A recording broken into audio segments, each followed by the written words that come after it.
Bonjour, le lieu du jour. Le lieu du jour de ce jour vous est proposé par André Célestin Kellac. Aujourd'hui, nous avons pour thème la lumière de l'agneau. Un texte va sous-tendre notre propos de ce jour. Il s'agit d'Apocalypse chapitre 21, verset 14 au verset 27. Nous lisons.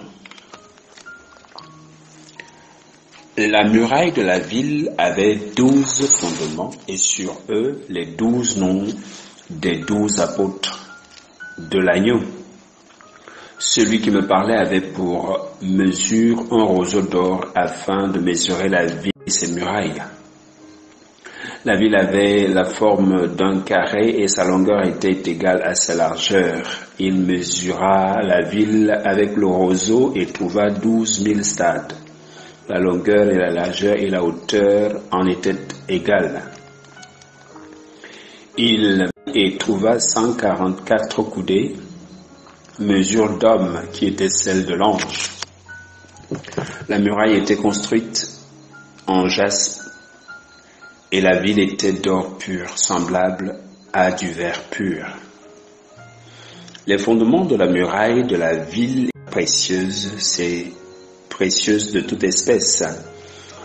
Le premier fondement était de jaspe, le second de saphir, le troisième de chalcédoine, le quatrième d'émeraude, le cinquième de sardonyx, le septième de chrysolite, le huitième de béryl, le neuvième de topaze, le dixième de chrysophrase, le 11e d'hyacinthe, le 12e d'améthyste.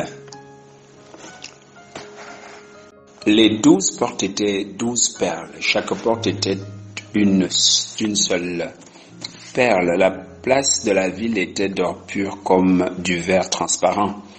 Je ne vis point de temple dans la ville, car le Seigneur Dieu Tout-Puissant est son temple, ainsi que la n'a besoin ni de soleil ni de la lune pour l'éclairer, car la gloire de Dieu l'éclaire et l'agneau est son flambeau.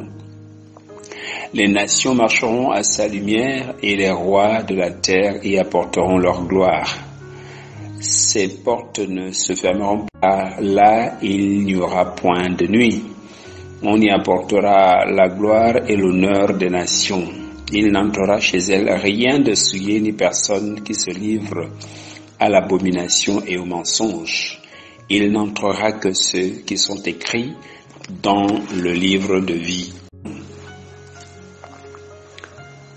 Le verset 23 nous dit, la ville n'a besoin ni de soleil ni de lumière, de lune pour l'éclairer, car la gloire de Dieu l'éclaire et l'agneau est son flambeau. La lumière de l'agneau. Pendant d'innombrables générations, les gens ont compté sur le soleil et la lune pour s'éclairer durant le jour et la nuit. Que ce soit en illuminant notre chemin ou en nous fournissant toute bonne récolte des pains et la nourriture dont notre corps a besoin, le soleil et la lune contribuent à la merveilleuse lumière que Dieu nous procure en abondance. Le livre de la Genèse nous dit que le Seigneur a donné le plus grand luminaire pour présider au petit luminaire pour présider à la nuit. Genèse 1, verset 16. Un jour, Dieu nous procurera toutefois un genre d'éclairage différent. Au sujet de la ville céleste éternelle, Jean écrit, la ville n'a besoin ni de la lune pour l'éclairer, car la gloire de Dieu l'éclaire. Et l'agneau est son flambeau, Apocalypse chapitre 21, verset 23.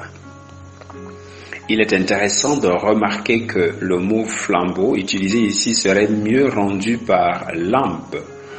Or, dans son évangile, Christ sera la lampe spirituelle qui éclairera ce nouveau monde joyeux.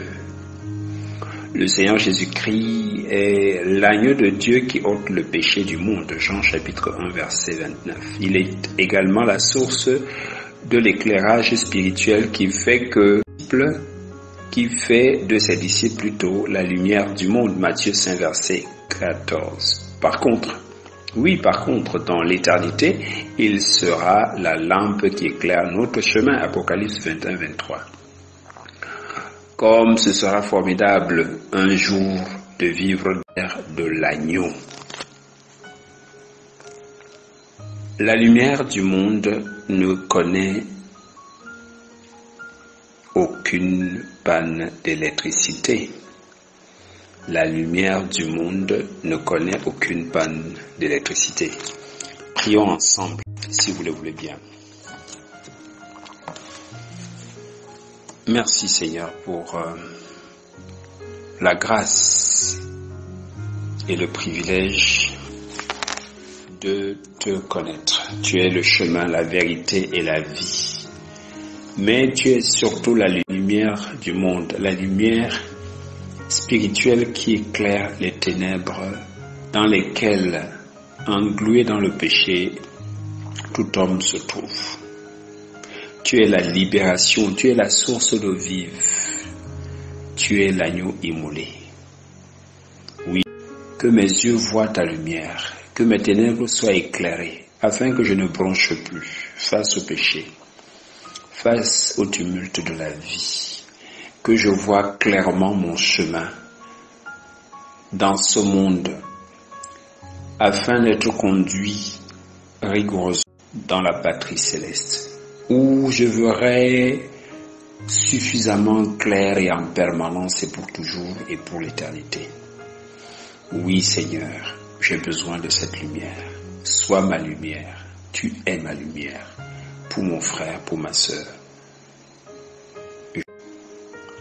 Amen. L'audit du jour de ce jour se termine. Merci de l'honneur que vous me faites de m'écouter. Je vous donne rendez-vous très bientôt. Mais avant, sachez-le, Jésus vous aime. Shalom.